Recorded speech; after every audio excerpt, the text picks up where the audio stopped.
On vous amène au bord de la mer, on est en vacances, on va faire des beignets de plage. Alors ils vont être fourrés ou non, et puis c'est tellement bon, alors on y va, c'est parti. Pour réaliser la pâte à beignets, il vous faudra de la farine, du beurre, du sel, des œufs, un petit peu de sucre, de la levure de boulanger et du lait. Allez, on va commencer par la pâte à beignets. On va premièrement mettre tous les liquides. Si vous voulez faire des beignets un petit peu plus légers, vous pouvez remplacer le lait par de l'eau ou par de la bière. On rajoute la levure de boulanger. Alors c'est une levure vivante et il faut que le lait soit un tout petit peu tiède. Hein, c'est pour démarrer la fermentation. On mélange, vous allez voir c'est très simple à réaliser.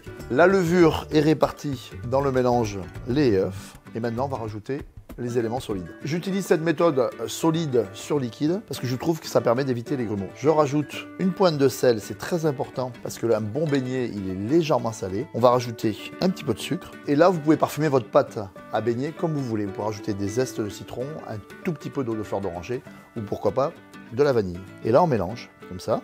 Et on va pétrir. Voilà, vous travaillez la pâte pendant 2-3 minutes. C'est très important de bien la travailler. Alors, il faut être costaud. Parce qu'en fait, il faut que vraiment elle devienne élastique. Et c'est ce qui va vous permettre d'avoir des beignets bien soufflés, bien alvéolés. Je rajoute mon beurre pommade. Je repétris 1 à 2 minutes pour incorporer le beurre pommade. Alors, vous voyez, elle est bien élastique. Vous rabattez bien les bords. Hop, un petit torchon. Et vous laissez pousser 1 heure à 2 heures dans un coin de votre cuisine. Alors, la pâte à beignets à pousser, vous voyez, elle a triplé de volume. Et là, on la rabat et on va chasser l'air. Voilà, vous dégazez la pâte, on la met sur une feuille de papier sulfurisé. On va mettre une deuxième feuille de papier sulfurisé et on va l'étaler sur 1,5 cm. La pâte à beignets est bien froide, vous allez fariner généreusement votre plan de travail et on va enlever le papier.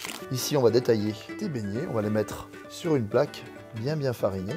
C'est important, sinon ça risque de coller après. On fait des beignets d'1,5 cm d'épaisseur. Les beignets sont détaillés. Avec les restes de pâte, bien évidemment, on les refaçonne, on les met au frais, on gâche rien, puis on va les réutiliser pour faire d'autres beignets. Et là, on va laisser pousser les beignets 30 minutes à température ambiante. Ma pâte à beignets a poussé, elle est prête, et maintenant, on va attaquer la friture.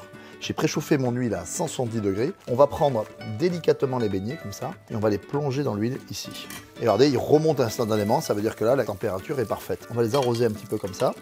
On les retourne, et regardez, ça souffle, c'est merveilleux. Et on va les cuire à peu près 1 minute sur chaque face. Mais vous n'hésitez pas à les retourner pendant la cuisson pour avoir une cuisson bien homogène et avoir une jolie couleur. Voilà, vous sortez vos beignets, et puis vous les égouttez sur un petit papier absorbant. Les beignets sont cuits, vous les laissez tiédir, et après, soit vous les consommez tels quels, ou alors on peut aussi, encore plus gourmand, les garnir.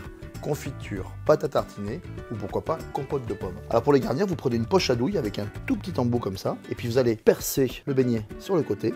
Hop, ici vous allez injecter la confiture à l'intérieur. Et voilà, le tour est joué. Et là, vous saupoudrez vos beignets de sucre glace et vous pouvez les déguster immédiatement. Les beignets sont prêts. Alors un tout petit peu d'histoire, c'est les Néerlandais qui inventent la recette du beignet et cette recette va voyager, va partir au XVIIe siècle vers le Canada et la Louisiane. Et bien après, ça va faire le tour du monde. Alors la principale cause de ratage des beignets, c'est vous dites mes beignets ne soufflent pas. C'est peut-être parce que vous avez confondu levure de boulanger et levure chimique. C'est pas la même chose. Quand on met de la levure de boulanger, il faut du temps pour que ça pousse. Vous avez vu faire ces beignets maison, au final, c'est facile à faire et c'est économique, même si ça reste un petit peu long. Et vraiment, les enfants adorent. Alors maintenant, c'est à vous.